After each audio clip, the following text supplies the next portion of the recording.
فما من سر اتصل بقلبه المنيب إلا من سوابغ فضل الله على هذا الحبيب صلى الله عليه وسلم. يا لقلبي سرور قد توالى بحبيب أما لنا ما نوالا جل من شرف الوجود بنور غمر الكون بهجة وجمالا فترك بالحسن على مقام وتناهى في مجده وتعالى لاحظته العيون في مجدلته بشرا كاملا يزيح الضلالا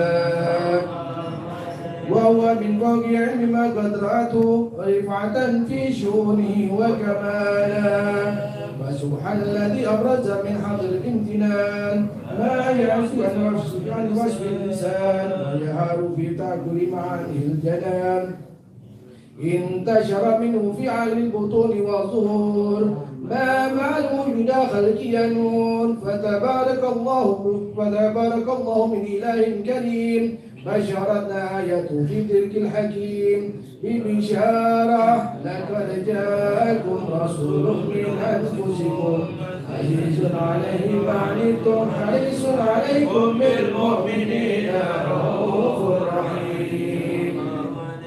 فمن فجأته هذه البشارة وتلقى بقلب سليم فقد هدي إلى صراط مستقيم. اللهم صل وسلم أشرف الصلاة والتسليم على سيدنا ونبينا محمد الرؤوف الرحيم. اللهم صل وسلم وبارك عليه وعلى آله يا ربنا كتواصفا بمحمد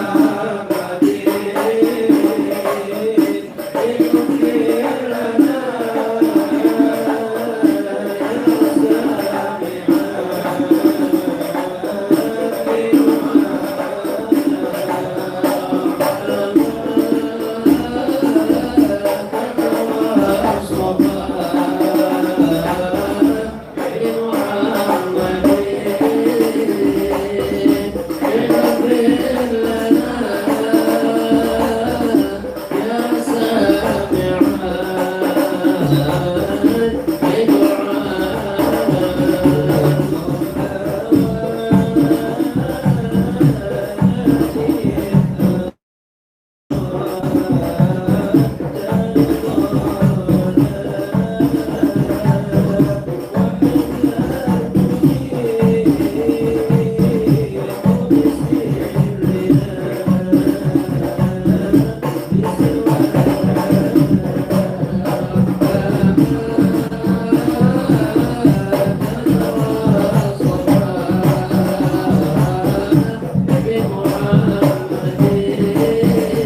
وأشهد أن لا إله إلا الله وحده لا شريك له شهادة يعرف بها اللسان عما تضمنه الجلال من التصديق بها والإذعان تثبت بها في الصدور من الإيمان قاعده وتلوه عن أهل اليقين من سر ذلك الإذعان والتصديق شواهده وأشهد أن سيدنا محمد العبد الصادق في قوله وفعله والمبلغ عن الله ما أمره بتبليغه لخلقه من فرضه ونفله عبد أرسله الله للعالمين بشيرا ونذيرا فبلغ الرسالة وأدى الأمانة وهدى الله به من الأمة بشرا كثيرا فكان في ظلمة الجهل للمستغفرين سراجا وقمرا منيرا فما أعظم من منة ذكرنا الله بها على البشر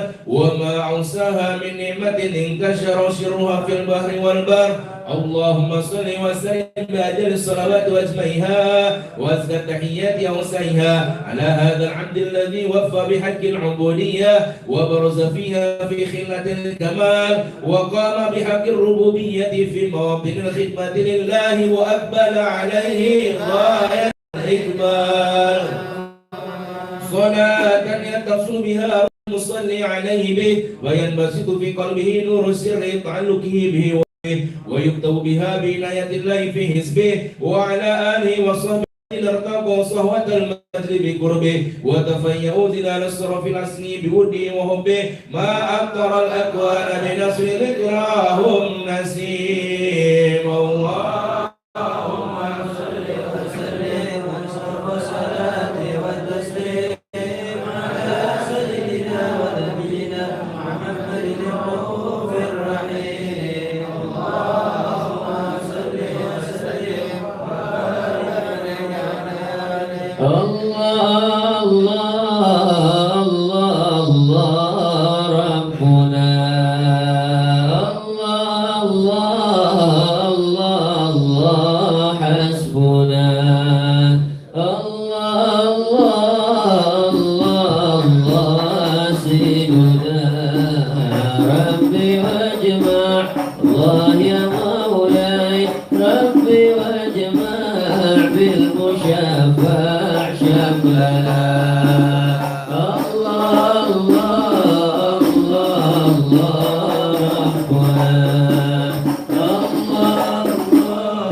في بروجه ليتشرف بمحسن اقتراره ومنع خروجه.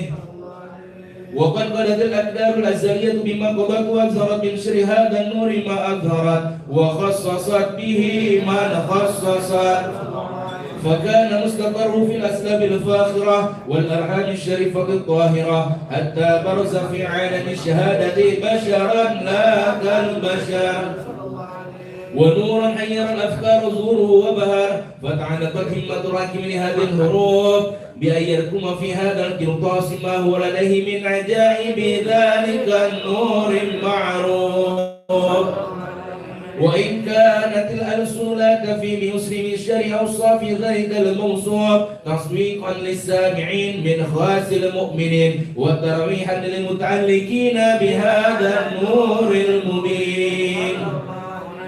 وإلا فأنا طلب الأكلام عن سهول خير الأنام، ولكن هزني إلى تدوين ما حفظت من شر أشرف المخلوقين وما أكرمه الله فيه في مولده من الفضل الذي عم العالمين. وبقيت رايته في القول منشورة على مر الأيام والشهور والسنين، داعي التعلق بهذه الحضرة الكريمة ولعد التسوق إلى سميع أوصافها العظيمة، ولعل الله ينفع به المتكلم والسامع ويدخل في شفاعة هذا النبي الشافي ويرتوحان بريه ذلك النعيم. اللهم صل وسلم أشرف الصلاة والتسليم على سيدنا ونبينا محمد الرؤوف الرحيم. اللهم صل وسلم وبارك عليه وعلى آله. سلام سلام كمسك الختام ملائك وحائف بنات كرام وبارك روح صلاة القلم ونور الملائكة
مما استفاده الفهم من صفات هذا العبد المحبوب الكامل وشمائله التي هي أحسن سمائل.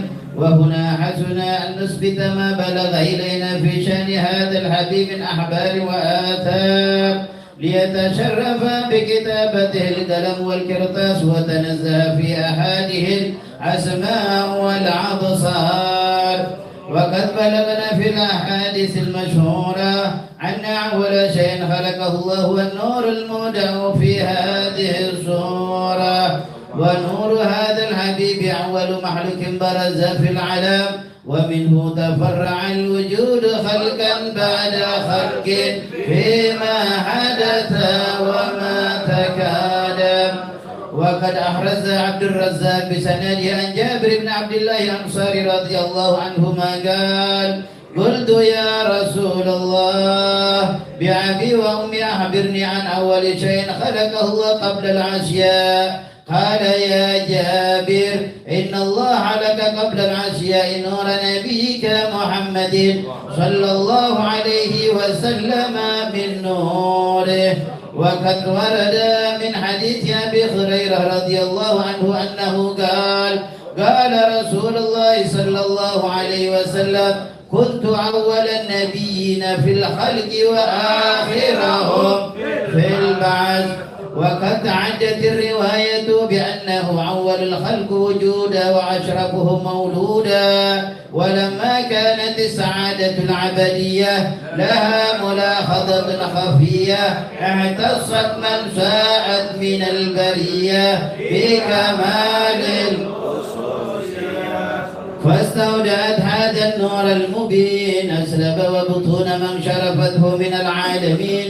فتنقل هذا النور من صلب آدم ونوح وإبراهيم حتى وصلته يد العلم القديم إلى من خصصته بتكريم عبده الكريم عبد الله بن عبد المطلب ذي القدر العظيم وأمه التي هي في مخاوف آمنة السيدة الكريمة آمنة. فطلقه صلب عبد الله فألقى إلى بطنها وضمت عشاؤها بمعونة الله محافظة على حقها للرة وصونها. فحملته برعاية الله كما ورد أنها حملا خفيفا لا تجد له ثقلا ولا تشكو منه علما ولا عللا حتى مر الشهر بعد شهر من حمله وقرب وقت بروزه إلى عالم الشهادة لتنبسط على أهل هذا العالم فيوضة فضله وتنتصر فيه آثار مجده الصميم. اللهم صل وسلم أشرف الصلاة والتسليم على سيدنا ونبينا محمد الرؤوف الرحيم. اللهم صل وسلم عليه وعلى آله. اللهم صل وسلم على سيدنا محمد وعلى آل سيدنا محمد. قرانا في ضحى ولسوف يعطيك. قرانا في ضحى ولسوف يعطيك. فسر قلوبنا ذاك العطاء. فسر قلوبنا ذاك العطاء. وحسن منك لم ترقط عيني. وأحسن منك لم ترقط عيني. وأجمل منك لم تلد النساء. وأجمل منك لم تلد النساء. عشاك يا رسول الله ترضى، عشاك يا رسول الله ترضى، وفينا من يعذب أو يساء، وفينا من يعذب أو يساء، خلقت مبرا من كل عيب، خلقت مبرا من كل عيب، كأنك قد خلقت كما تشاء، كأنك قد خلقت كما تشاء، نبي هاشمي أبطاحي، نبي هاشمي أبطاحي، شمائله سماحة والوفاء، شمائله سماحة والوفاء، نبي الهدى لا تنسني من شفاعته، يا رسول الله فإني مسيء مذنب دنيا رهيبي، يا رسول الله نبي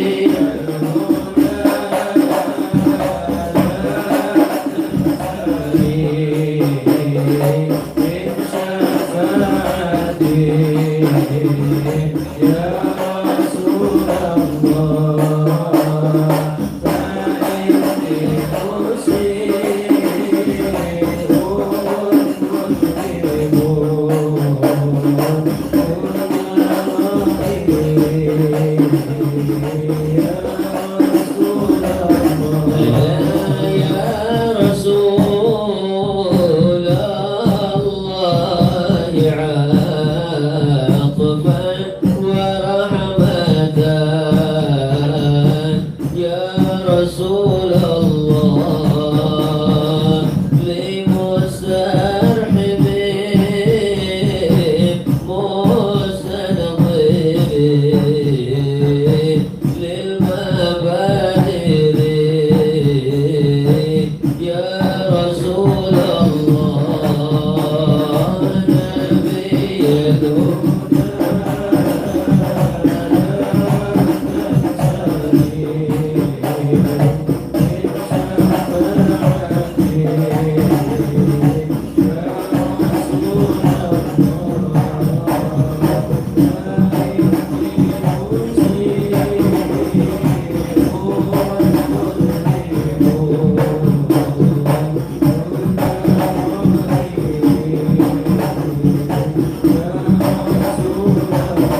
كله يصبح ويمسي في سرور وابتهاج بقرب ظهور إشراق هذا السراج والعيون متشوفة إلى بروزه متشوقة إلى التقاط جواهر كنوزه وكل دابة لقريش نطقت بفصيح العبارة معلنة بكمال البشارة وما من حامل حملت في ذلك العام إلا أتت في حملها بغلام من بركات وسعادة هذا الإمام ولم تزل الأرض والسماوات متضمخة بعطر الفرح بملاقاة أشرف البريات وبروزه من عالم الخفاء إلى عالم الظهور بعد تنقله في البطون والظهور فدار الله في الوجود بهجة التكريم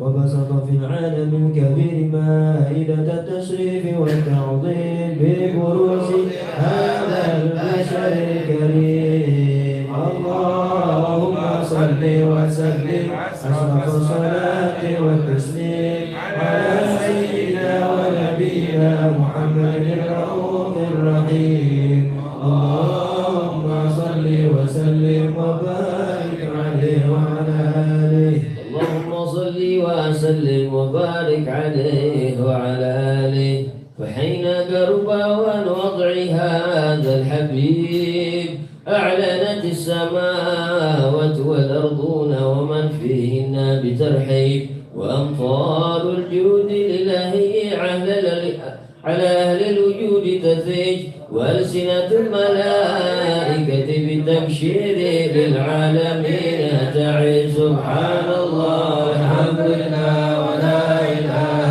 إلا الله والله أكبر سبحان الله الحمد لله ولا إله إلا الله والله أكبر سبحان الله الحمد لله ولا إله إلا الله والله أكبر والقدرة كشفت جناع هذا المستور يبرز نوره كاملا في عالم الظهور نورا فاق كل نور وأنفذ الحق حكمه على من أتم الله عليه النعمة من خواص الأمة أن يحضر عند وضعه أمة تأنيسا لجنابها المسعود ومشاركة لها في هذا السمات الممدود حضرت بتوفيق الله سيدة مريم وسيدة آسيا ومعهما من الحور العين من قسم الله له من الشرف بالقسمة الوافية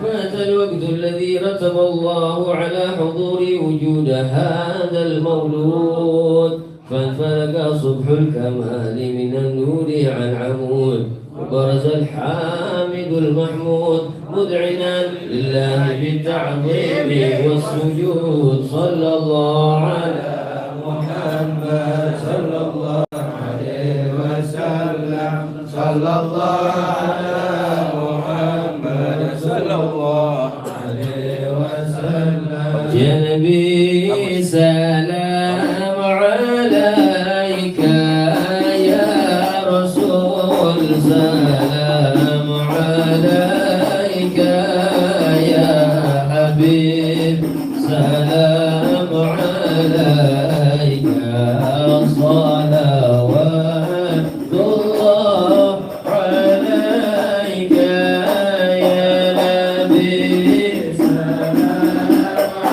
عليك يا رسول سلام عليك يا حبيب سلام عليك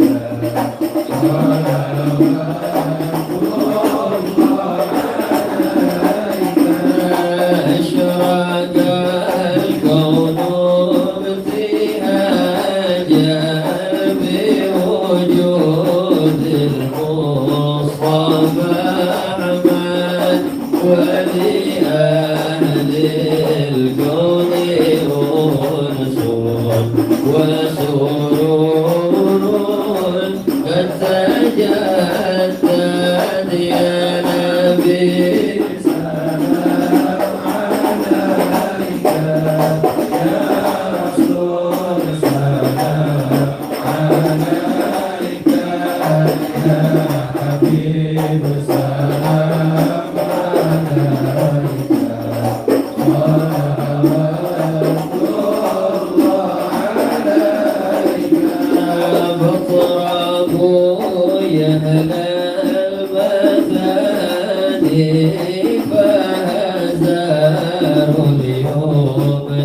غرا واستطيعوا بجماله فقبل حسن تبرد يا نبي سلام عليك يا رسول سلام عليك يا نبي سلام عليك صلوات الله عليك ولنا البشرى بسعد مستمر ليس ينفع حيث فينا عطاء جمع الفخر المؤبد يا نبي سلام عليك يا رسول سلام عليك يا حبيب سلام عليك صلوات الله عليك فلربي كل حمد جل يحصر العام إذ حبانا بوجود المصطفى الهادي محمد يا نبي سلام عليك يا رسول سلام عليك يا حبيب سلام عليك صلوات الله عليك مرحبا يا رسول الله أهلا مرحبا بك إلا بك نسعد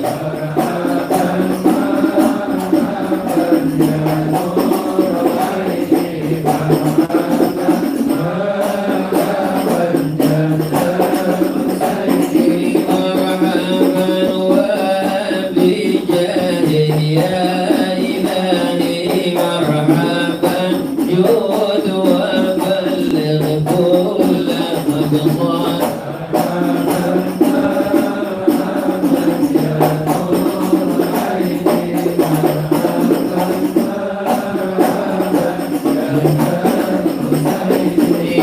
وهدينا لهج السبيل مرحبا مرحبا كي به نسعد ونرشد مرحبا مرحبا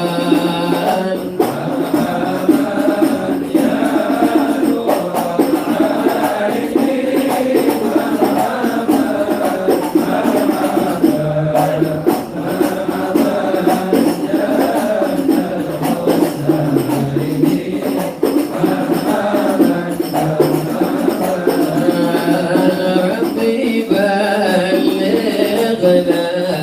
بجاهه مرحبا مرحبا في جواره خير مقعد مرحبا مرحبا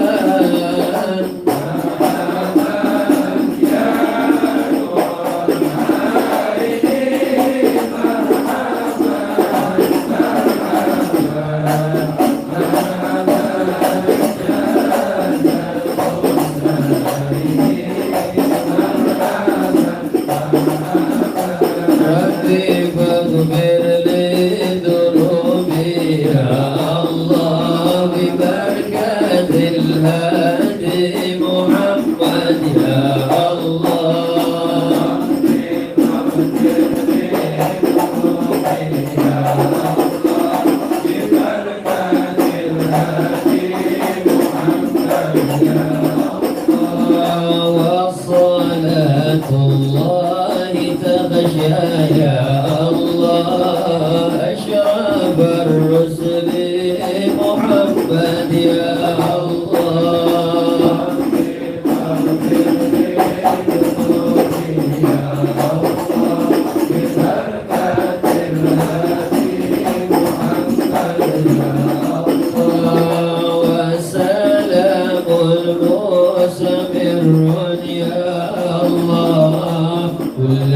حين يتجدد يا الله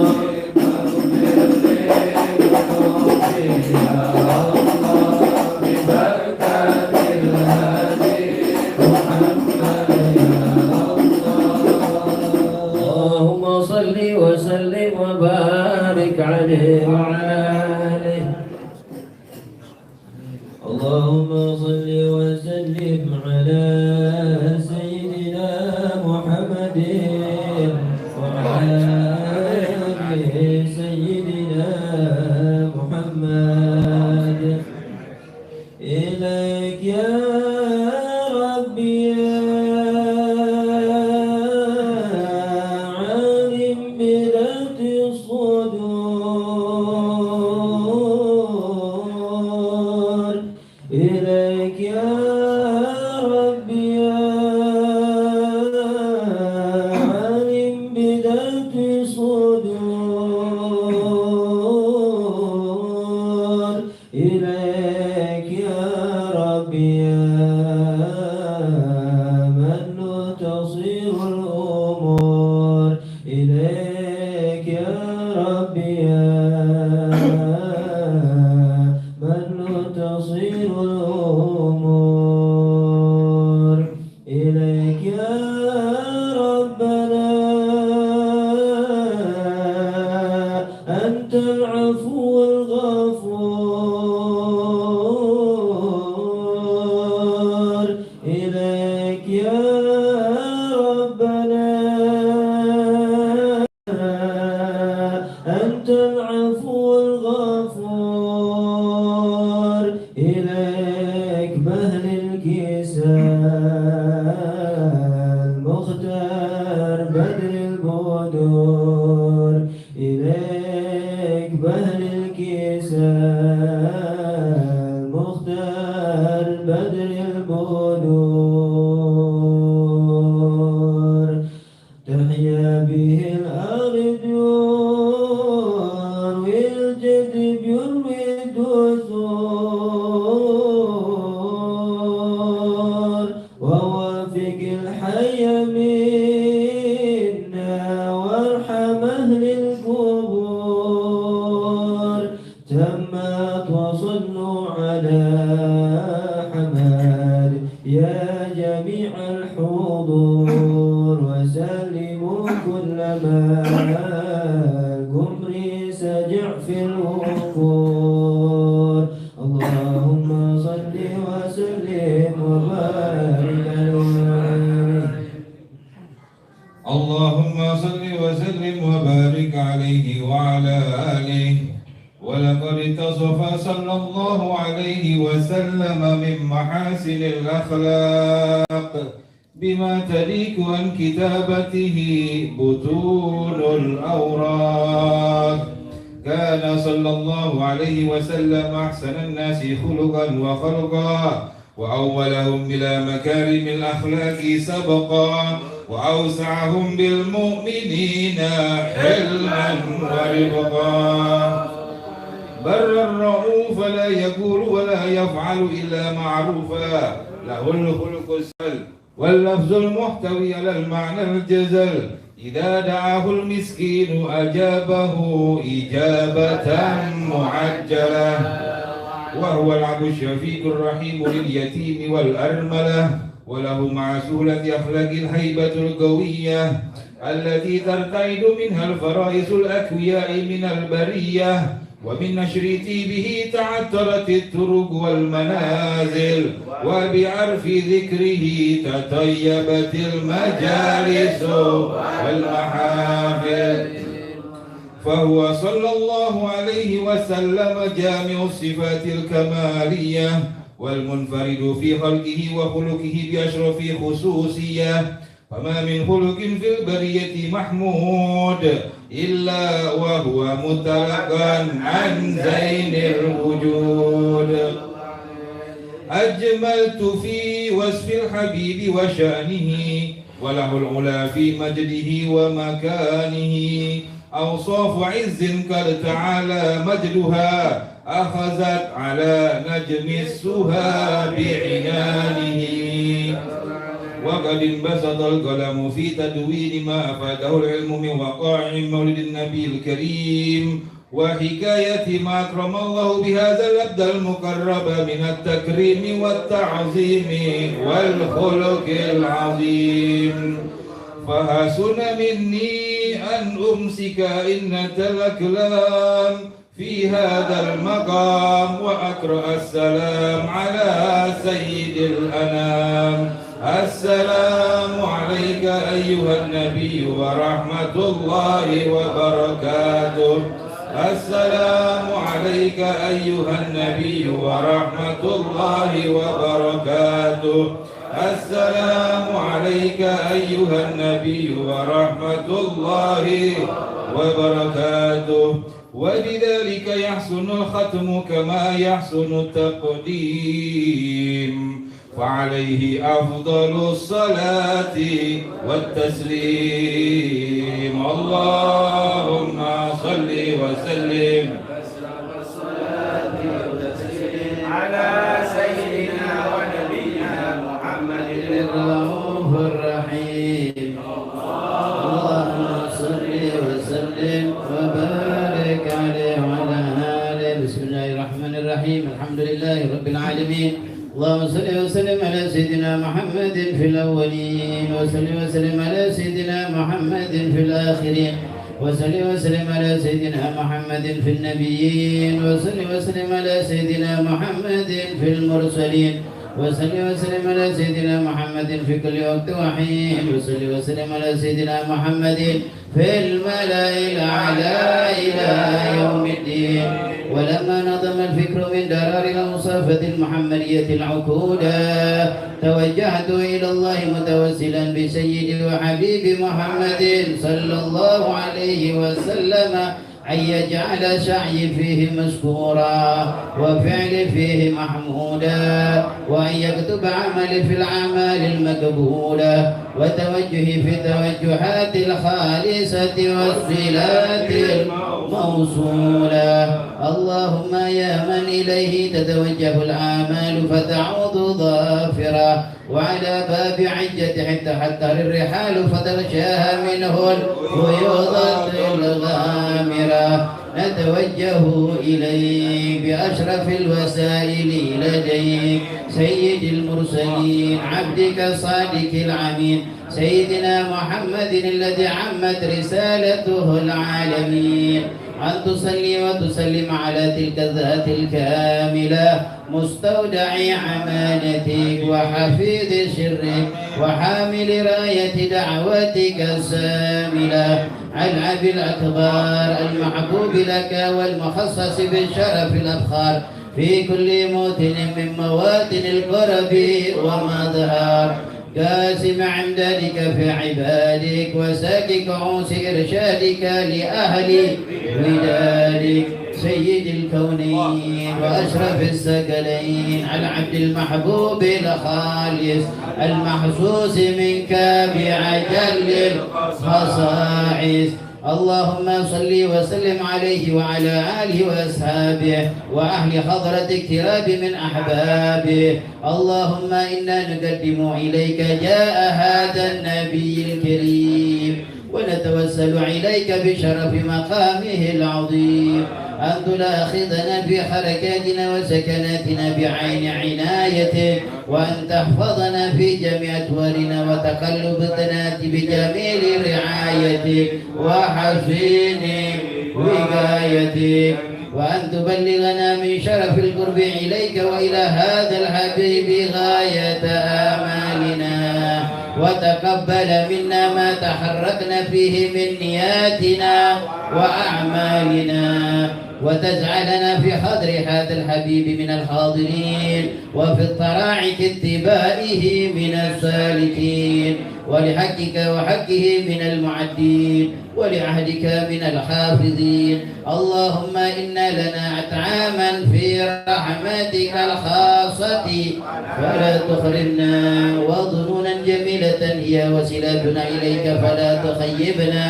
آمنا بك وبرسولك وما جاء به من الدين وتوجهنا به إليك مستشفعين أن تقابل المذنب منا بالغفران والمسيء بالإحسان والسائل بما سأل والمعمل بما عمل، وأن تجعلنا ممن نصر هذا الحبيب وواله وظاهر وأم ببركة وشريف وجهة أولادنا وأعلى قدرنا ووالينا وجميع المسلمين والمسلمات والمؤمنين في جميع الجهات، وعلم راية الدين القويم في جميع الأقطار منصورة، ومعالم الإسلام والإيمان بأهلها معمورة معنا نصورة، واكشف اللهم كربة المكروبين واقضي دين المدينين واغفر للمذنبين وتقبل توبة التائبين، وانصر رحمتك على عبادك المؤمنين أجمعين، واكشف شر المعتدين والظالمين، وابسط العدل بولاة الحق في جميع النواهي والأقطار، وعيدهم بتعييد من عندك ونصر على المعاندين من المنافقين، واجعلنا يا ربي في الحصن الحسين من جميع البلايا وفي الحصن المكين من الذنوب والخطايا، وعدم في العمل بطاعتك وشرك في خدمتك قائمين، وإذا توفيتنا وتوفنا مسلمين مؤمنين واعدم لنا منك بخير أجمعين، وصل وسلم على هذا الحبيب المحبوب لأجسام والأرواح والقلوب وعلى آله وصحبه ومن إليه منسوب، وآخر دعوانا عن الحمد لله رب العالمين. سبحان ربك رب العزة عما يصفون وسلام على المرسلين والحمد لله رب العالمين. بسم الفاتحة.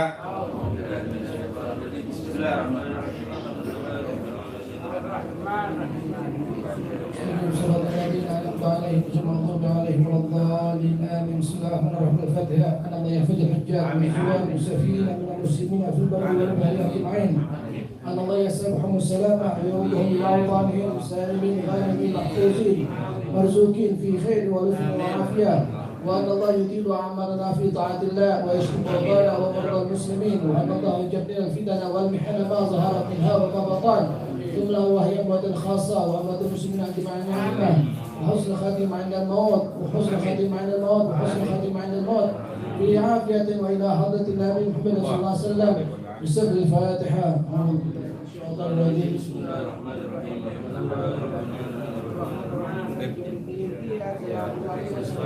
صراط المستقيم صراط الذين أنعمت عليهم غير المغضوب عليهم ولا الضالين. Assalamualaikum warahmatullahi wabarakatuh. Alhamdulillah wassalatu wassalam ala rasulillah wa ala alihi wa man wala amma ba'd. Segala puja dan puji kepada Allah, salawat serta salam kepada Nabi Muhammad SAW, para keluarga, sahabat, tabi'in, serta seluruh umat yang selalu beristiqamah mengikuti sunnah-sunnahnya hingga yaumul qiyamah. Alhamdulillah, di pagi hari ini kembali kita dapat berkumpul di tempat yang insya Allah dipenuhi dengan rahmat serta berkah dari Allah SWT untuk melanjutkan kegiatan rutin kita yang kita lakukan di waktu Jum'ah Ba'dal Fajar ini untuk bersama-sama meningkatkan iman dan takwa kita kepada Allah dengan mempelajari syariat Nabi Muhammad SAW. Semoga apa yang kita lakukan ini mendapatkan keberkahan dan keridhaan dari Allah Subhanahu wa Ta'ala. Amin ya rabbal alamin. Hanya saja di pagi hari ini yang kegiatan rutin kita membaca kitab Nasihat Diniyah dan juga kitab Ad-Durar yaitu Al-Bahiyah yang berkaitan dengan Ahlul Bait Nabi Muhammad SAW. Kita tambah dengan acara Walimatus Safar atau doa untuk orang-orang yang berangkat haji, khususnya di tempat ini tentunya kita, tetapi tempat lain juga kita doakan seperti yang dibacakan oleh Habib Muhammad tadi bahwa Allah yahfadzul hujjaj, jadi bukan hajjah tapi hujjaj, semua yang berhaji, yaitu bukan hanya satu tapi semua, semoga yang berangkat haji mereka semuanya diberikan diiringi dengan keselamatan dan berangkat pulangnya semuanya dijaga oleh Allah dan tidak kembali kecuali membawa haji yang mabrur dan mabrur. Amin ya rabbal alamin. Dan juga semoga doa-doa yang kita panjatkan, keikhlasan yang kita doakan di hari ini juga menjadi penghantar kita dimudahkan oleh Allah untuk juga bisa melaksanakan ibadatul haji. Amin ya rabbal alamin. Memang haji ini ibadah yang luar biasa, baik dari segi waktu, tenaga, materi. Oleh karena itu hikmah mungkin syariatnya ditaruh di rukun Islam yang kelima. Nah, kalau kita lihat dari hadis-hadis Rasulullah SAW, itu syariat yang kelima dalam rukun Islam adalah haji. Bahkan ketika mengucapkan tentang haji, di situ disebutkan liman istata'a ilaihi sabila, karena memang tidak setiap orang bisa. Makanya disitu dikasih garis bawah, bagi mereka yang mampu melakukan perjalanan untuk berhaji. Jadi tidak semua bisa, tapi insya Allah kita semua termasuk yang dipilih oleh Allah untuk bisa melaksanakan ibadatul haji. Amin ya rabbal alamin. Karena memang dari segi waktu haji adalah yang paling lama. Kenapa? Karena memang ibadah-ibadah lain itu sebentar. Seperti sholat hanya berapa menit, zakat apalagi, haji maghrib sampai dari subuh sampai maghrib. Tapi kalau ini hampir waktunya sebulan, bahkan lebih dari sebulan. Dari segi materi paling banyak. Sholat modalnya apa? Kain koko, air wudhu dikit. Kopi di luar sholat. Nah, itu selesai ngopi, selesai sholat, ngopi itu tambahan itu. Saat sholat nggak ada modal. Tapi begitu juga mungkin puasa sedikit, cuma butuh makan minum saat berbuka dan apa? Sahur sedikit sekali. Zakat pun bagi yang mampu. Tapi kalau haji rata mampu nggak mampu modalnya sama, yaitu sekarang paling murah mainan biasa berapa? 50 juta. Ya segitu dah. Pokoknya 50 lebih juta. Itu yang termurah itu. Belum lagi nanti ada yang 150, ada yang 250, ada yang 500 sampai 900 juta ada. Jadi memang biaya juga cukup apa? Besar. Dari segi tenaga juga paling besar. Sholat tenaganya berapa banyak, puasa berapa banyak, zakat apalagi, haji tenaga luar biasa. Maka wajar bila diletakkan itu yang paling apa? Paling akhir dari rukun Islam. Berat kecuali yang Allah pilih untuk bisa melakukan itu. Insya Allah kita semua termasuk yang terpilih untuk bisa melaksanakan ibadah haji. Amin ya rabbal alamin. Tetapi bagi yang belum terpilih juga jangan kecil hati. Karena di luar sana juga ada amalan-amalan kalau kita lakukan pahalanya juga seperti berhaji. Nah ini merupakan kemahaadilan Allah, kemaharahmatan Allah Subhanahu wa taala untuk hamba-hambanya. Allah mengatakan melalui lisan Nabi Muhammad SAW, jangan berkecil hati bagi mereka yang tidak berhaji. Ada amalan-amalan bila kita lakukan pahala juga seperti haji. Maka apa saja amalan-amalan itu di dalam hadis Rasulullah SAW tidak banyak. Di antaranya yang disebutkan oleh Rasulullah SAW yang pertama yaitu sebagaimana diceritakan oleh Anas bin Malik, diriwayatkan oleh Imam Ahmad dalam kitabnya Al-Musnad dan Imam Tirmidzi dalam kitabnya Al-Jami dengan sanad yang sahih. Rasulullah SAW pernah bersabda, "Man shallal ghadata fi jama'atin, thumma qa'ada yadhkurullaha hatta tatlu'a asy-syamsu." Thumma shalla rak'atain kanat lahu ta'dilul hajja wal umrah tamah. Ini merupakan hadis yang disepakati kesahihannya bahwa dari Anas bin Malik. Anas bin Malik ini enggak usah kita ceritakan, sering kita dengar. Beliau meninggal pada tahun 93 Hijriah, meriwayatkan hadis sebanyak 2286 hadis. Ini salah satu hadisnya. Rasulullah SAW bersabda, siapa yang sholat subuh berjamaah kemudian dia duduk di tempat sholatnya berzikir kepada Allah Subhanahu wa taala sampai terbit matahari, sampai syuruk, kemudian sholat 2 rakaat, maka dia mendapatkan pahala seperti berhaji, sempurna. Nah, berarti ini luar biasa.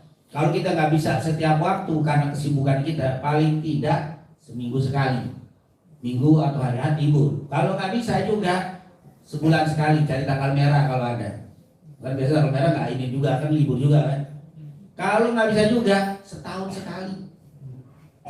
Syuruk dari subuh sampai syuruk duduk setahun sekali. Kalau nggak bisa juga seumur hidup sekali.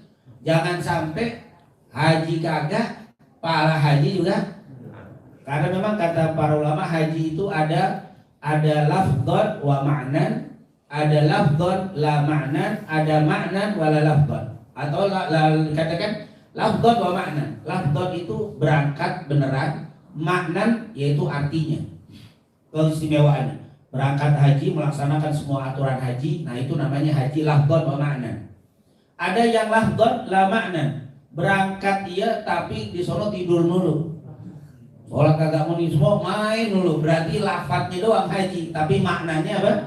Nggak dapet.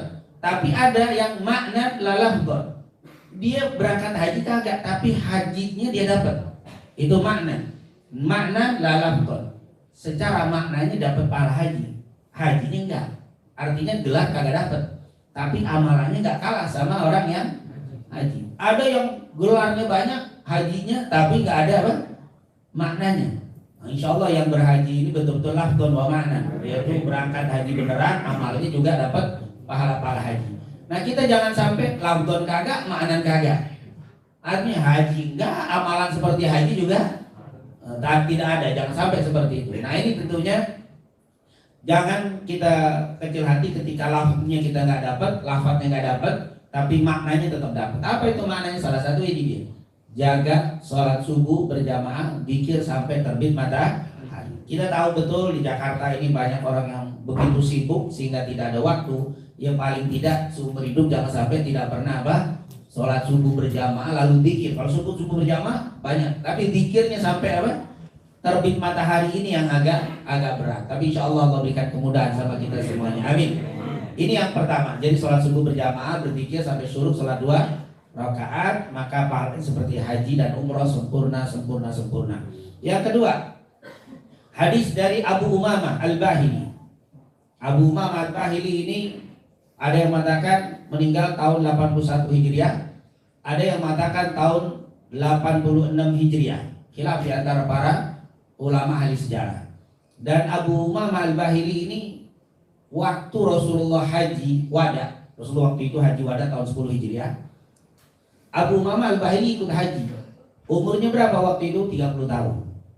Jadi tahun 10 Hijriah umurnya 30. Meninggal tahun 80. Jadi umur berapa dia meninggal? Umur tahun 81 meninggal. Tahun mendapat terkecil 81 atau 86 meninggal. Waktu haji wada tahun 10 Hijriah dia umurnya 30. Jadi 81 Hijriah dia meninggal. Iya, 100 lebih itu. Karena umur 10 Hijriah dia umur 30. 81 Hijriah baru meninggal. Ini kan udah punya pagi-pagi gitu. Intinya 81 diambil 10 ditambah 30.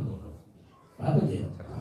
Tanda kalau dikeluar nasi uduk baru kita segar gitu. 100. Wah 100 lebih ya. Ini Abu Umamah Al-Bahili. Ini Abu Umamah Al-Bahili ini suka disebut sahibul karamah katanya. Jadi kalau keramat itu diingkari, sebenarnya para sahabat juga banyak punya karamah. Di antaranya ini Al-Imam Az-Zahabi menyebutkan sahibul karamah, keramatnya banyak nih. Abu Umamah Al-Bahili. Dia waktu itu setelah masuk Islam sama Nabi disuruh dakwah ke kampung Bahiliyah, yaitu Bahili. Di kampungnya sendiri, di Qabilah dakwah. Dia masuk dakwah, singkat cerita orang pada nolak dia. Sampai dikucilkan dan diboikot, nggak dikasih makan, nggak dikasih minum karena dakwah. Karena orang-orang itu penyembah berhala. Jadi dia waktu ngajakin supaya mereka masuk Islam, orang sukunya nggak suka. Akhirnya orang sukunya bilang kita boikot, nggak kasih makan, nggak minum sampai mati. Akhirnya benar dia dakwah nggak bisa makan, nggak bisa minum, kesana kemari ditutup. Akhirnya dia kelaparan tidur. Udah mau mati, orang bilang mati sudah. Ini pasti mati, biarin aja mati sendiri apa kelaparan. Dia tidur. Pas lagi tidur datang Rasulullah di dalam mimpinya. Bawa makan, biasa di dalam riwayat ngasih susu. Suruh minum sampai seger. Pas bangun dia bilang perutku kenyang persis seperti minum susu asli. Dan seger lagi dakwah lagi. Sampai orang-orang bilang, udah mau mati kok hidup lagi katanya. Saya lihat kok sudah mau kelaparan mau mati kok bisa hidup lagi. Balik kita bilang, dan siapa yang lolos yang ngasih minum dia di siapa? Siapa yang ngasih minum kamu? Rasulullah SAW. Dari mana? Mimpi ceritakan langsung satu kampung masuk Islam. Itu sahibul karamah ini siapa? Nah, jadi dia di Abu Umamah Al-Bahili. Dia bilang Abu Umamah Al-Bahili, aku tidak pernah sedekah kecuali di tempat tidurku yang aku sedekahkan dikali 100 dapat. Ada orang miskin dikasih 3 dinar, dibuka tempat tidurnya ada 300 dinar. Setiap dikasih berbalik langsung ada duitnya. Ini kalau antum kayak begitu sedekah mulu kan. Ini apa? Cuman kita tuh karena kurang amal disimpan pahalanya. Kalau dikasih langsung antum tajir amalnya kurang kan. Jadi kita dikasih nggak langsung kelihatan, disimpenin oleh Allah nanti diomil. Ya ma'alladzina yunfikuna fi sabilillah kama kali habbah ambatat sab'a sanabil bi kulli sumbulatin mi'atu habbah. Jadi Allah nggak kasih langsung biar jadi simpenan. Abu Umam Al-Bahili enggak. Dia bilang kasih 3 dinar. Aku langsung bawa 300 dinar. Kosong kasih 10 dinar. Langsung 1000 dinar. Langsung saya berkaromah. Ini siapa? Jangan-jangan amalannya apa saat itu Abu Umam Al-Bahili. Udah amalannya dicari orang sini, cari amalannya doang, ibadahnya belum. Ibadahnya enggak, tapi cari apa? Pengen jadi wali cepat gitu model itu. Ini Abu Umam Al-Bahili, saya berkaramah. Dan beliau ini banyak cerita-cerita keramat beliau, boleh dibaca dalam kitab Syiar A'lam Nubala Al-Imam Az-Zahabi. Tapi yang menarik ada satu kejadian dia waktu mau meninggal. Dia pernah berpesan kepada Sa'id Al-Azdi, muridnya, tabi'in. Sa'id Al-Azdi, kalau aku meninggal, lakukan apa yang dilakukan atau yang dipesankan sama Nabi Muhammad SAW. Kata si siapa? Abu Umam Al-Bahili. Apa yang aku lakukan? Wahai guru, kalau aku meninggal, engkau berdiri dekat kepalaku. Setelah dikubur, berdiri dekat kepalaku. Terus panggil nama saya. Fulan bin Fulan, panggil. Fa innahu yasma wala yujib. Sesungguhnya yang dikubur itu dengar, tapi dia enggak menjawab. Nah terus panggil lagi. Jadi 2 kali. Ya Fulan bin Fulan. Dia akan bangun, dia stawi jalisan. Itu yang mayit pasti duduk. Kata Abu Umam Al-Bahili. Terus panggil lagi. Ya Fulan bin Fulan. Maka si mayit itu akan mengatakan, arsyadana rahimakallah. Kasih petunjuk kepadaku apa yang harus gua katakan. Baru kau ucapkan, hai Fulan bin Fulan, apabila siapa? Datang 2 malaikat, jangan kau takut. Sesungguhnya dia itu adalah munkar dan nakir. Kalau bertanya kepada kamu, man rabbuka, qul Allahu rabbi, sampai habis. Di saya malaikat munkar nakir sudah enggak nanya lagi. Karena apa? Karena sudah dikasih petunjuk. Atau ditanya cuma basa-basi singkat karena sudah dikasih petunjuk. Meninggal pada tahun 81 dan dilakukan itu. Ini yang menjadi pegangan orang apa? Talqin. Nah, makanya Imam Ahmad bin Ali bin Hajar Al-Asqalani dalam kitabnya Talkhisul Khabir mensahihkan atau menghasankan hadis talqin. Dan ini dipakai sama ulama ahli sunnah wal jamaah. Kalau yang nggak ngerti bid'ah, kagak manfaat, kata siapa? Abu Umam Al-Bahili diminta ditalkinkan. Itu kan bahasa talqin, cuman dengan apa? Berbeda lagi nanti dengan bahasanya. Tapi inti untuk mengasih tahu saat orang baru dikubur itu ada. Dan boleh dibaca karangan Imam Ahmad bin Ali bin Hajar Al-Asqalani, yaitu Imam siapa? Ibnu Hajar, yang sering dikenal dengan Ibnu Hajar. Itu menyebutkan bagaimana hadis talqin itu disahihkan oleh beliau. Nah ini luar biasa Abu Umam Al-Bahili, dan beliau meninggal pada tahun 81, ada kata 86 Hijriah. Riwayat hadis tidak terlalu banyak. Ada yang mengatakan 250 hadis, ada yang mengatakan 108 hadis. Tidak terlalu banyak riwayat Abu Umam Al-Bahili. Salah satunya riwayat beliau ini dia. Apa kata Abu Umam Al-Bahili? Man kharaja min baitihi mutatahhiran ila salatin maktubatin. Siapa yang keluar dari rumahnya dalam keadaan bersuci. Jadi dalam keadaan sudah berwudu. Siapa yang keluar dari rumahnya dalam keadaan bersuci, sudah dalam keadaan berwudu, ila salatin maktubatin, untuk mendirikan satu salat fardu ke masjid maksudnya. Man tatahhara iman kharaja min baitihi mutatahhiran ila masjidin li salatin maktubah, ila salatin maktubah. Jadi siapa yang keluar dari rumahnya dalam keadaan bersuci menuju ke masjid untuk melakukan satu salat fardu, kana lahu ka ajril hajj taman hijjatu, maka seperti orang yang berhaji sempurna hajinya. Subhanallah, salat fardu satu aja, tapi wudunya dari rumah, jangan wudu dari masjid. Kadang-kadang kita mau hemat dari rumah saya, mendingan apa di masjid aja. Jangan, di masjid itu gak dipakai air itu kecuali untuk darurat. Kalau kita jalan dari rumah menuju masjid batal, jangan pulang, wudunya di masjid. Yang penting keluar rumah dalam keadaan berwudu, itu yang luar biasa. Dan ternyata bukan hanya saat sholat, dimanapun usahakan antum kalau pergi dalam keadaan berwudu. Mau kerja, mau kemana aja, wudu. Masalah ntar di mobil kentut nggak ada masalah, di jalan bata nggak ada masalah. Yang penting keluar rumahnya dalam keadaan berwudu. Dan ini banyak hadis berkaitan seperti itu. Sama seperti orang yang di Madinah. Siapa yang mau pergi ke Masjid Kuba dianjurkan untuk berwudu. Man tatahhara min baiti tsumma ata Masjid Kuba. Siapa yang bersuci dari rumahnya, kalau orang sini dari hotelnya, lalu keluar ke Masjid Kuba, fasalla rakaatain, lalu dia sholat 2 rakaat Masjid Kuba, ta'dilul umrah, seperti umrah. Artinya bersuci dari rumah. Usahakan antum kalau taklim keluar dari rumah kita dalam keadaan apa? Berwudu. Banyak fadilahnya. Nanti insyaallah lain waktu kita akan bahas keistimewaan keluar dalam keadaan berwudu. Kalau meninggal syahid, karena malaikat akan dekat dengan dia kalau dia meninggal di perjalanan. Subhanallah. Insyaallah kita semuanya menjaga berwudu dan datang ke masjid untuk salat berjamaah, karena ini seperti berhaji. Subhanallah. Yang ketiga, Abu Umamah Al-Bahili lagi. Abu Umamah Al-Bahili juga meriwayatkan sama riwayat. Yang barusan kita baca hadisnya, man kharaja min baiti mutatahhiran ila masjidil salatin maktubatin, itu disebutkan riwayat Imam Abu Dawud dengan sanad yang hasan dari Abu Dawud dan kitab As-Sunan. Kemudian hadis yang ketiga, Abu Umamah Al-Bahili juga. Apa kata Abu Umamah Al-Bahili? Man ghada ila masjidin la yuridu illa ayyata'allama khairan.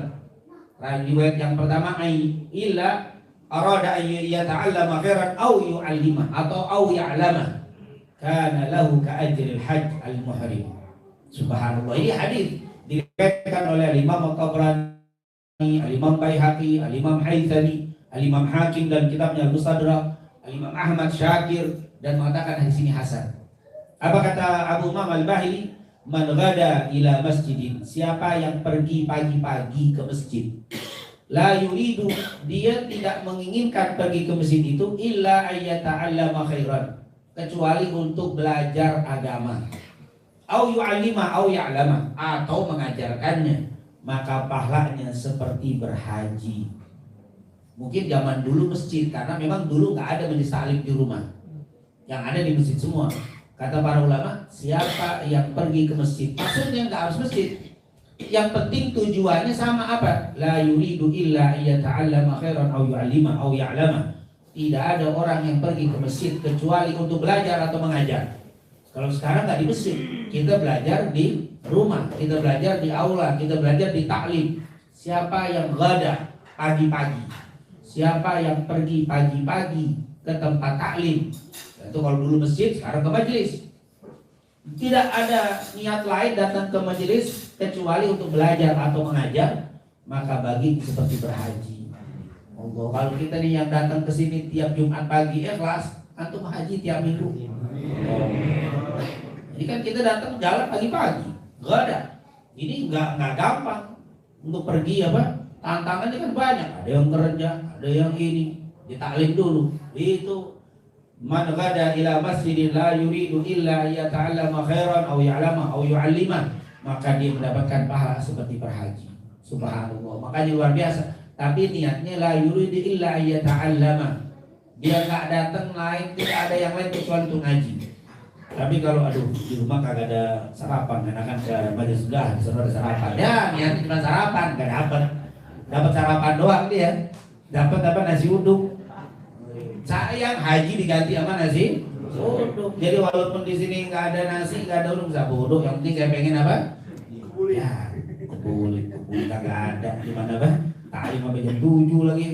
Rendang doang ya, biar rendang aja. Maka kita bukan tujuannya si uduk, bukannya nggak ada. Kita belajar la yuridu illa ayyata'allama khairan aw yu'allima aw ya'lama. Maka dakwah juga begitu. Ketika kita ngajar di pagi hari, niat lain tidak bukan hanya untuk apa? Dakwah, maka dia mendapatkan pahala seperti berhaji. Subhanallah. Maka orang yang suka ngaji itu, orang yang suka taklim itu nggak kecil hati walaupun belum pergi haji. Kenapa? Sebenarnya dia sudah maknan la lafdhon. Dia sudah melakukan amal-amal seperti berhaji, tapi lafadznya memang nggak dapat gelar apa? Gelar haji. Itu adalah yang hadis yang telah disepakati oleh para ulama, amalan yang disebutkan secara tekstual, secara nas, disebutkan adanya kata-kata seperti berhaji. Kemudian tentunya ada lain, tetapi kita batasi dengan 3. Kemudian ada amalan lain di luar itu, tapi amalnya dari orang. Itu seperti berhaji, amalnya dari orang. Mungkin ada satu lagi yang dikatakan paling mudah, yang keempat, amalan yang bisa melakukan seperti berhaji. Ini hadis riwayat Imam Muslim. Dikatakan riwayat Imam Muslim ini pernah kita bacakan, kalau tidak salah ini riwayat Imam Muslim dari Ummu Darda. Sanadnya itu sudah kita sebutkan, yaitu kata Imam Muslim, haddatsana Ibrahim bin Ishaq qala haddatsana Isa bin Yunus qala haddatsana Abdul Malik bin Sulaiman qala haddatsana Abu Zubair an Sofwan ibn Abdullah ibn Sofwan. Ini diceritakan dari Sofwan ibn Abdullah ibn Sofwan. Kata Sofwan ibn Abdullah ibn Sofwan, qadimtu Syam. Saya waktu itu datang ke kota Syam. Fa'ataitu Aba Darda fi manzili. Saya menemui Abu Darda di rumahnya. Falam ajidhu, tapi saya nggak menemui Abu Darda. Fawajadtu Umma Darda, tapi di situ aku ketemu dengan Ummu Darda. Jadi dia mau ketemu Abu Darda, yaitu Sofwan bin Abdullah bin Sofwan, tapi nggak ketemu sama Abu Darda, ketemunya sama Ummu Darda. Nah, Ummu Darda ini sedikit kita cerita. Ummu Darda ini istrinya Abu Darda. Abu Darda itu nama aslinya siapa? Uwaimir ibn Malik al-Ansari. Ada yang nyebutnya Amir, tapi kebanyakan Uwaimir. Namanya Amir atau Uwaimir, tapi riwayat terbanyak menyebutkan namanya Uwaimir. Itu tasghir dari apa? Amir. Uwaimir ibn Malik al-Ansari. Uwaimir ibn Malik al-Ansari ini dikenal dengan Abu Darda. Dipanggilnya Abu Darda. Abu Darda ini kalau kita baca sejarahnya dulu waktu datang ke Madinah dipersaudarakan dengan Salman Al-Farisi. Intinya dia punya istri namanya dikenalnya Ummu Darda. Nama aslinya bukan Ummu Darda. Nama aslinya adalah Khairah. Nama aslinya disebut Khairah. Cuman karena Abu Darda terkenalnya dengan panggilannya, maka dia dinisbatkan dengan apa? Ummu Darda, dengan panggilan Abu Darda. Nama aslinya adalah Khairah. Kan kita sering dengar sekarang. Pak RT, istrinya apa? Bu RT. Ini ngikut dari apa? Dari gelarnya, dari nama yang terkenal. Ini siapa nih? Ada Ustadz, dipanggil ini istrinya Ustadz. Padahal namanya bukan istrinya Ustadz. Ini namanya punya sendiri, itu Ummu Darda. Nama aslinya adalah Khairah. Khairah ini istri yang luar biasa, yang banyak mengambil ilmu dari Abu Darda. Dan beliau ini dikatakan apa? Faqihah, orang yang ahli fikih dan alimah. Banyak tabi'in belajar dengan dia. Di antaranya Sofwan bin Abdullah bin Sofwan. Dia itu ngambil ilmu banyak dari siapa? Ummu Darda. Dan Ummu Darda ini kalau riwayat hadis cuma 5, sedikit riwayat hadisnya karena perempuan. Kalau nggak didatengin nggak bakal riwayat. Ini salah satu riwayatnya.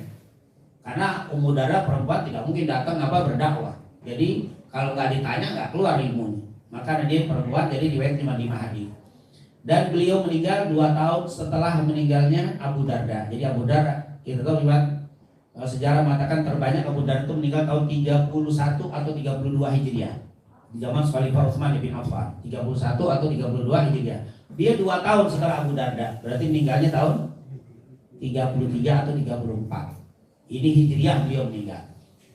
Tapi menarik, Abu Darda itu punya istri satu lagi, namanya Ummu Darda juga. Jadi kalau antum menyebut Ummu Darda, yang mana? Ada Ummu Darda yang pertama, ada yang kecil. Kalau yang besar disebut Ummu Darda Al-Kubra, yaitu siapa? Khairah. Khairah itu Ummu Darda Al-Kubra. Tapi kalau yang kecil Ummu Darda namanya Hujaimah. Hujaimah, ada yang mengatakan Juhaimah, tapi kebanyakan Hujaimah. Jadi Hujaimah itu Ummu Darda As-Sughra. Jadi Ummu Darda As-Sughra justru panjang umurnya, meninggal tahun 81 Hijriah. Kalau dia meninggal tahun 34 atau 33 Hijriah, kalau ini tahun 81 Hijriah. Jadi panjang umurnya. Kenapa? Aslinya Hujaimah ini yatimah. Seorang anak perempuan yatim, nggak punya bapak, nggak punya ibu. Dia miskin dan kalau sholat jamaah ikut melulu. Abu Darda jadi imam, dia sholatnya di depan. Karena masih kecil perempuan, sholat di depan dulu. Nah, anak kecil kan biasa tuh, umur 7 tahun, 2 tahun ikut sholat, tapi ikutnya di depan. So perempuan kan mestinya apa? Di belakang. Cuma zaman sekarang aja dia di depan juga sholat. Zaman sahabat kecil, kata Abu Darda, iltahi, kira bilang kalau bahasa itu, iltahi, mundur. So perempuan, bergabung sama anak perempuan, jangan di sini, yang masih kecil. Tapi ini Abu Darda, si perempuan ini, saya Hujaimah. Di mana ada Abu Darda taklim didengerin. Kecil tapi semangat taklimnya luar biasa. Akhirnya Abu Darda tertarik, diangkat jadi anak. Diambil sama Abu Niran punya bakat nih. Diangkat jadi anak, sudah masuk dewasa dinikahi. Sama apa? Bukan untuk diikutin ya, ini untuk cerita. Ini cerita sahabat nih. Dan memang Ummu Darda cantik luar biasa. Ini si siapa nih? Hujaimah. Cantik, pinter, alimah, zakiyah, cerdas. Ini Ummu Darda. Si siapa? Hujaimah. Akhirnya dinikahi sama Abu Darda. Maka disebutlah Ummu Darda as-Sughra, yaitu Ummu Darda yang kecil nih. Dan dia panjang umur sampai tahun 81 Hijriah dia meninggal. Menarik. Ini waktu setelah Abu Darda meninggal tahun 31 atau 32, istrinya yang Sughra yang Kubra meninggal 34 atau 33, dia menjadi faqihah, alimah, bahkan dia menjadi rujukan di zaman tabi'in. Itu ulama-ulama besar zaman tabi'in datang semua sama dia. Nanya fikih sama siapa? Sama Juhaimah atau Ummu Darda as-Sughra. Jadi mufti. Jadi orang rumahnya penuh. Itu menjadi rujukan ulama fikih. Jadi ini perempuan di zaman dulu jangan dibilang nggak ada perannya. Ulama-ulama perempuan ternyata banyak, termasuk adalah ya Juhaimah Ummu Darda as-Sughra. Dijadiin mufti, dan waktu Abu Darda meninggal dia masih muda, masih umur sangat muda sekali. Tapi dia pernah sebelum Abu Darda meninggal dia terima kasih jadi nikahin sama Abu Darda.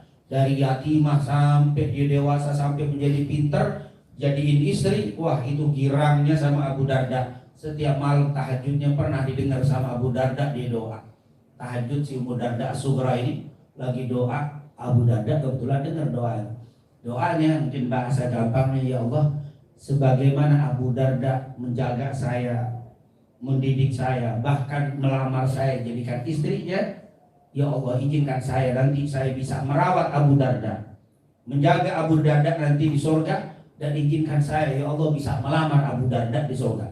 Minta jadi apa? Mau balas dasarnya dengan apa? Menjaga, merawat Abu Darda dan melamarnya Abu Darda di surga nanti. Permintaannya luar biasa, surga mainnya.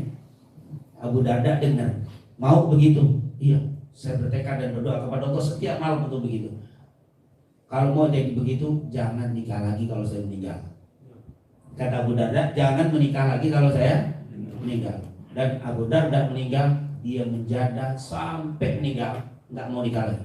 Padahal setelah dia meninggal, Abu Darda meninggal, perempuan masih muda, cantik, alimah, semua sahabat pengen, yang masih hidup pengen sama dia. Salah satunya Muawiyah. Muawiyah masih ada waktu itu.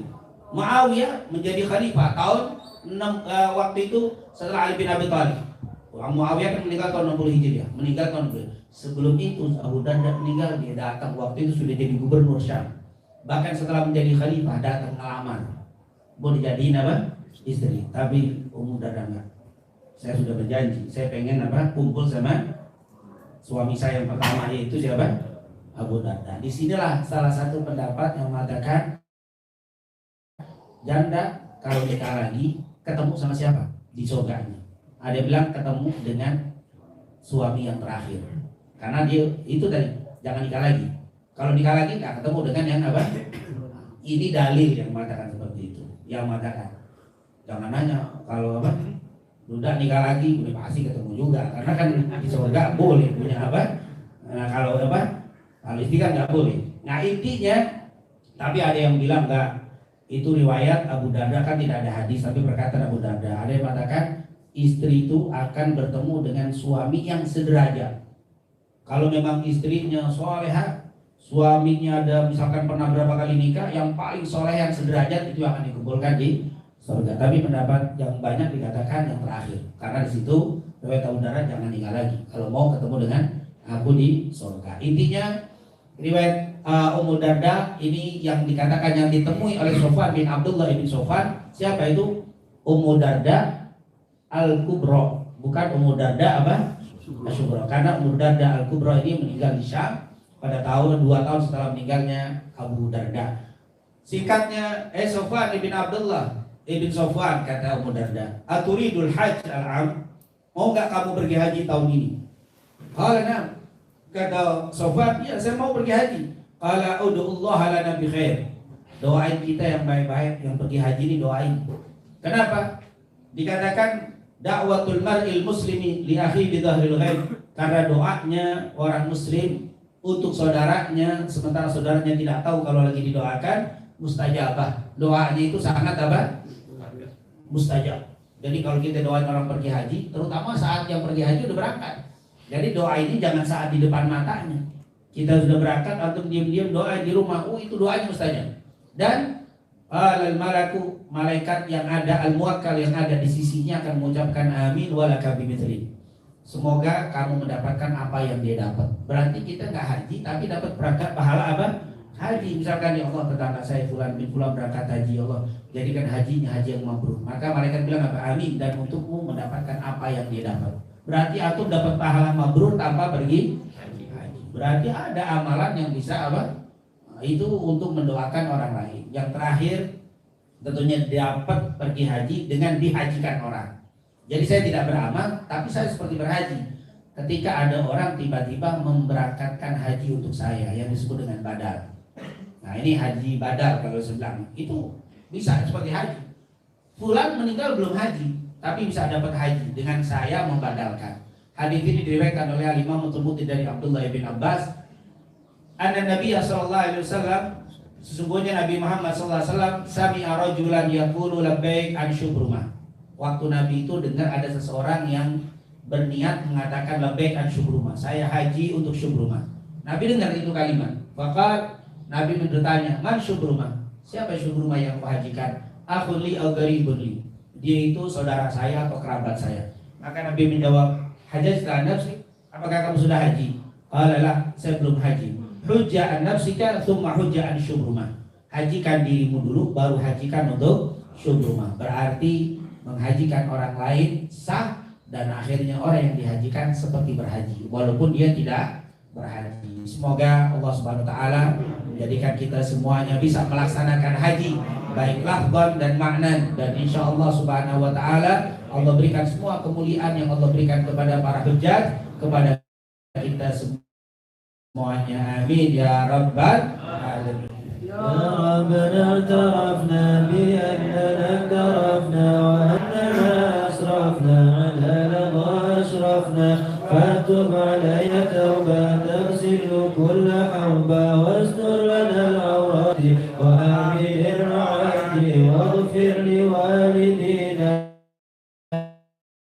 ربي وقول لنا والآل والإخوان وسائر الخلان وكل ذي محبة أو جيرة أو صحبة والمسلمين أجمع. آمين يا ربي اسمع فضلا وجودا منا لا باكتساب منا بالمصطفى الرسول أعظم بكل سور صلى وسلم ربي عليه أنت حبي وآله وصحبه عداد صحبي والحمد لله في البدء والتناهي والحمد لله في البدء والتناهي. Pengumuman untuk majelis minggu depan diliburkan sampai akhir Juni. Jadi insyaallah kita mulai tarik lagi awal Juni. Ya. Untuk ajasan mau jalan-jalan bisa cuma foto. Assalamualaikum warahmatullahi